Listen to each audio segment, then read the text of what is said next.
한양 도성 한복판 처형장 수백 명의 백성이 숨을 죽이고 지켜보고 있습니다. 검은 어사복을 입은 사내가 칼을 들고서 있습니다. 여러분, 지금 이 칼을 든 사내는 10년 전 이 집 머슴이었습니다. 죄인복을 입고 엎드린 자는 한때 그를 개처럼 부리던 양반 도련님. 그런데 이상합니다. 칼을 든 어사의 손이 심하게 떨리고 있습니다. 잠깐 칼을 내리기 전에 먼저 이 이야기를 들어보셔야 합니다. 때는 10년 전으로 거슬러 올라갑니다. 조선 중종 32년 한양 도성 안명문가 이 대감댁, 이곳에 박돌쇠라는 머슴이 있었습니다. 40살이 넘도록 글자 한자 모르는 천한 신분이었지요. 야, 돌쇠, 말똥이나 치워. 쓸모없는 놈. 돌쇠를 가장 괴롭힌 사람은 도련님 이학수였습니다. 25살, 잘생긴 외모에 비단옷을 휘날리는 양반이었지만 성품만큼은 썩어 있었지요. 어느 날 아버지 이 대감이 학수에게 귀한 책을 사주었습니다. 이놈아! 이번에야말로 과거에 급제해야 한다. 이 책은 은 300냥이나 주고 구한 중요한 책이다. 하지만 학수는 책을 펼쳐보지도 않고 뒷산 쓰레기 더미에 내던졌습니다. 쳇, 공부는 무슨 나는 기생집이나 갈 거야.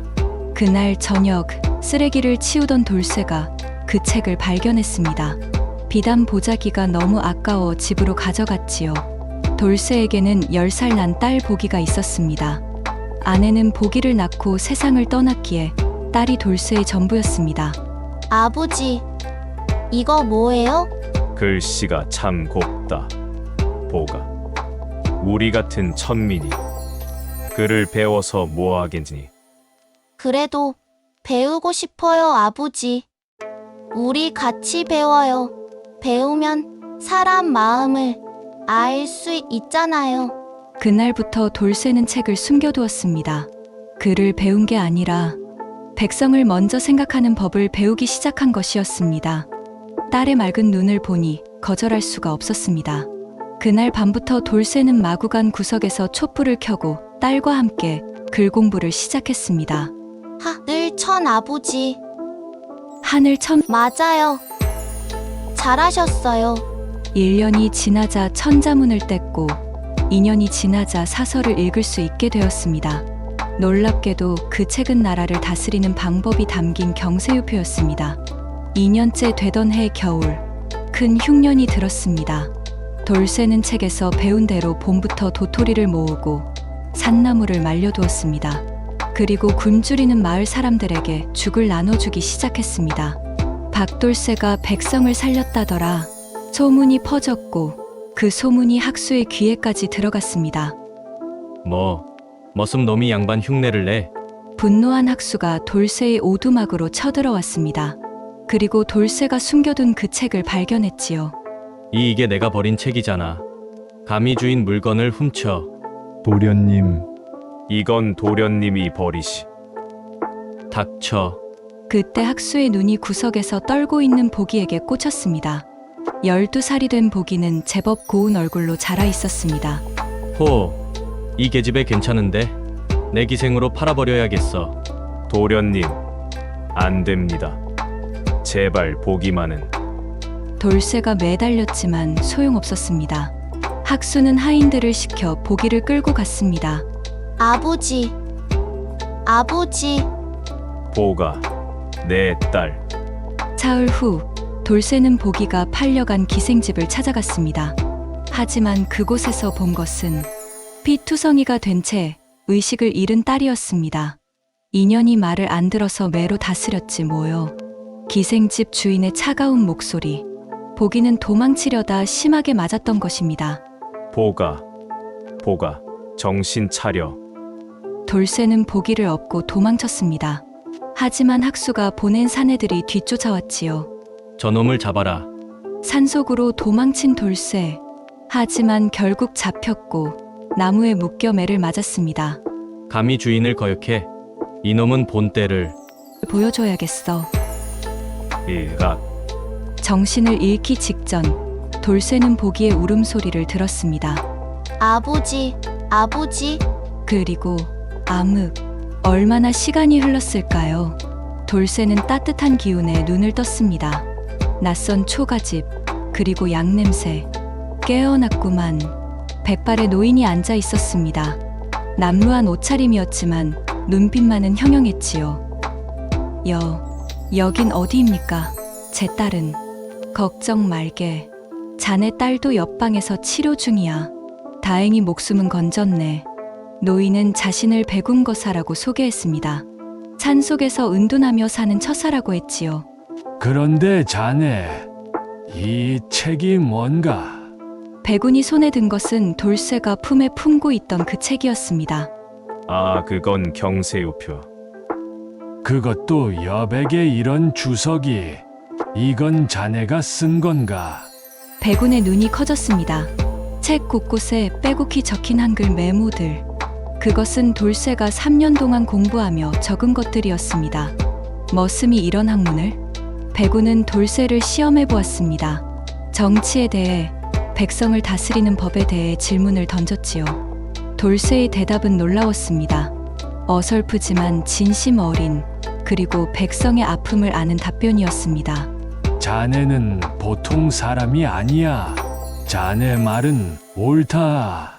백발의 노인이 말했습니다. 허나 조선에서 그런 생각은 목숨을 부르지. 머슴이 나라를 논하다니. 그러나 질문은 점점 깊어졌고 돌쇠는 몇 번이나 말을 막혔습니다. 그건 저도 잘 모르겠습니다. 그때 백운의 눈빛이 바뀌었습니다. 모르는 걸 안다고 하지 않는 것. 그게 진짜 공부다. 백운은 결심했습니다. 내가 왕께 자네를 천거하겠네. 제가 어찌 감히. 이 나라에는 자네 같은 사람이 필요하네. 신분이 천하다고. 천한 건 신분이 아니라 마음일세. 한 달 후 기적이 일어났습니다. 왕이 특별히 돌쇠를 불러 시험을 보게 한 것입니다. 그리고 돌쇠의 재능을 인정하여 종구품 말단 관리로 임명했지요. 하지만 보기는 한쪽 눈의 시력을 잃었고 한쪽 다리는 절뚝이게 되었습니다. 아버지, 괜찮아요. 한쪽 눈으로도 아버지 얼굴은 보여요. 12살 소녀의 밝은 웃음. 하지만 돌쇠의 가슴에는 칼날 같은 복수심이 꽂혔습니다. 그로부터 10년이 흘렀습니다. 돌쇠는 밑바닥부터 시작했습니다. 굳은 일을 마다하지 않았고 백성을 위한 정책을 하나씩 만들어갔지요. 흉년 대비 곡식 저장법, 물을 저장하는 법, 백성을 구제하는 방법들. 그의 노력은 서서히 인정받았습니다. 9품에서 7품으로, 7품에서 5품으로 보기는 21살이 되었습니다. 장애에도 불구하고 밝게 자랐고 동네 아이들을 가르치며 살았지요. 아버지, 출세하셨어요. 자랑스러워요. 보가, 다 내 덕분이야. 하지만 돌쇠의 마음속 깊은 곳에는 여전히 복수심이 남아 있었습니다. 학수에 대한 원한, 딸의 눈과 다리를 망친 그 사람에 대한 분노, 그리고 마침내 기회가 왔습니다. 왕이 돌쇠를 불러 특별한 임무를 내린 것입니다. 경에게 암행어사 임무를 내리노라. 한양 도성의 탐관오리를 처벌하라. 명단을 받아든 돌쇠.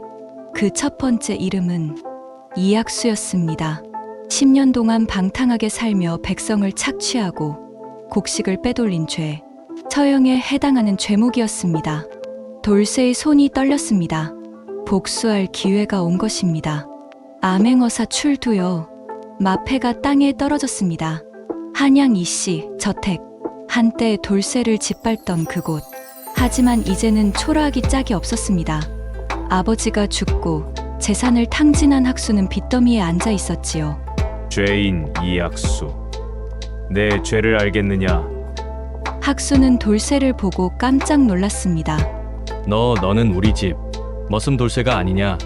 그렇소. 당신이 개처럼 부리고 나를 빼앗아 망친 그 머슴이요. 학수는 땅에 엎드렸습니다. 살려주시오. 내가 잘못했소. 돌쇠는 속으로 되뇌었습니다. 이놈을 죽이면 나는 명관인가? 아니면 복수한 머슴인가? 관군들이 학수를 끌고 나갔습니다. 그리고 나흘 후 처형장. 돌쇠는 어사복을 입고 칼을 들었습니다. 죄인 이학수, 백성을 착취하고 어린 계집애를 기생으로 팔아 장애를 입힌 죄, 사형에 처한다. 칼날이 햇빛에 번쩍였습니다. 학수는 죄인복을 입고 바닥에 묶여 있었습니다. 한때 잘생기고 오만했던 얼굴은 초라하기 짝이 없었지요. 돌쇠야, 제발 한 번만. 돌쇠는 칼을 높이 들었습니다. 10년을 기다린 복수, 딸의 눈을, 다리를 망친 원수, 이제 단칼에 베어버릴 수 있습니다. 하지만 돌쇠의 손이 떨렸습니다. 과연 이게 맞는 걸까? 복수가 정말 답일까? 바로 그때였습니다. 아버지, 구경꾼들 사이를 헤치고 누군가 걸어왔습니다. 절뚝, 복이었습니다. 21살이 된 복이 한쪽 눈에는 안대를 하고 한쪽 다리는 절뚝거렸습니다. 복아, 넌 왜 여기에? 사람들이 수군거렸습니다.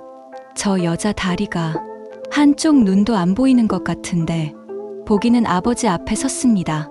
아버지, 그 칼 내려놓으세요. 보가, 비켜라. 이놈은 너를. 이렇게 만든 알아요. 저도 알아요. 보기는 한쪽 눈으로 학수를 바라보았습니다. 학수는 보기를 보고 몸을 떨었습니다. 복이야? 내가 이렇게 네, 저예요. 도련님이 기생집에 팔아서 이렇게 됐어요. 학수는 바닥에 이마를 찌우며 울기 시작했습니다. 미안하다. 내가 미쳤었다. 죽여라. 나를 죽여라. 하지만 보기는 고개를 저었습니다. 싫어요 뭐. 보기는 잠시 고개를 숙였습니다. 그리고 낮게 말했습니다. 저도 죽이고 싶었어요. 아버지가 사람을 죽이는 건 싫어요. 보기는 돌쇠의 손을 잡았습니다. 제 눈 잃은 건 억울해요. 다리 절뚝이는 것도 힘들어요. 하지만 아버지가 살인자가 되는 건 더 싫어요. 보가, 한쪽 눈으로도 아버지는 보여요. 그 눈에 따뜻한 아버지를 보고 싶어요. 살인자 말고요. 돌쇠의 눈에서 눈물이 흘렀습니다. 보기가 학수를 돌아보았습니다. 도련님도 불쌍해요. 저렇게 떨고 있잖아요. 보가, 용서해 주세요. 아버지, 그게 저를 위한 거예요. 돌쇠는 천천히 칼을 내렸습니다. 처형장은 숨소리조차 들리지 않을 정도로 조용했습니다. 이학수, 네. 딸이 내 목숨을 살렸다. 학수는 보기를 향해 머리를 조아렸습니다. 고맙습니다. 정말 고맙습니다. 평생 속죄하며 살겠습니다. 돌쇠가 선언했습니다. 죄인 이학수, 사형은 면한다. 대신 전 재산을 백성에게 헌납하고 평생 절에 들어가 속죄하며 살 것을 명한다. 예의 명을 받들겠습니다. 처형장에 있던 백성들이 술렁거렸습니다. 저 어사, 대단하구만. 복수할 수 있었는데 용서했어. 저런 사람이 진정한 양반이지. 돌쇠는 보기를 끌어안았습니다. 고맙다. 보가, 내가 아비를 구했구나. 아버지야말로 저를 구해주셨잖아요. 10년 전에도 오늘도 백발의 노인 한 분이 다가왔습니다. 백운거사였습니다. 훌륭하네. 돌쇠의 자네는 진정한 선비야. 그날 이후 돌쇠의 이름은 조선 팔도에 퍼졌습니다. 복수하지 않은 어사, 용서한 명관으로.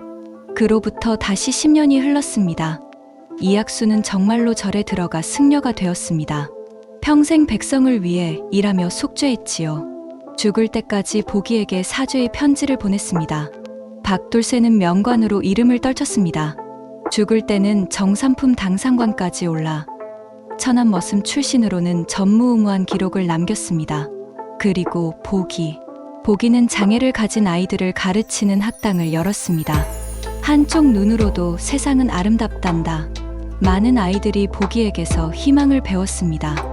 여러분, 놀라운 이야기가 하나 더 있습니다. 돌쇠가 읽었던 그 책, 여백에 한글로 빼곡히 적힌 주석들. 그 책이 지금도 국립중앙박물관에 전시되어 있습니다. 학자들은 말합니다. 그 주석들이 원문보다 더 훌륭하다고요. 복수는 쉽지만 용서는 어렵습니다. 하지만 복수는 또 다른 복수를 낳지만 용서는 세상을 바꿉니다. 귀한 것을 알아보는 눈, 그리고 용서할 수 있는 마음. 그것이 천안 머슴을 명관으로 만들었고 그의 딸을 성인으로 만들었습니다. 여러분 주변에도 버려진 기회가 있지 않나요? 혹시 용서하지 못한 사람이 있지 않나요? 진정한 승리는 복수가 아니라 용서에 있습니다. 여러분은 이 이야기를 어떻게 하셨겠습니까?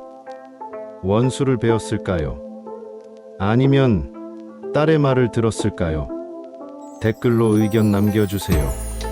구독과 좋아요, 알림 설정까지 부탁드립니다. 감사합니다.